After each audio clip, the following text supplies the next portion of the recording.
Izvēloties šo te cirsmas dastošanas virzienu, parasti dastotājs virzās cirsmā pārvietojās tā, lai būtu redzami visi šie te jau uzmērītie koki un lai nekļūdītos un, kā saka, atkārtoti neuzdastot kādu no lieka.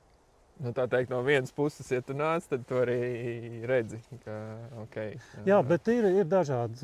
Ir dastotāji, kas sākumā virzās pa cirsmas perimetru, tātad vienlaikus arī apskatot cirsmu labāk, un tātad šīs pieejas mēdz atšķirties. Bet parasti, jā, kad ir šī te punktus jūs redzēsiet vairāk no vienas puses kokiem, šīs krāsas atzīmes.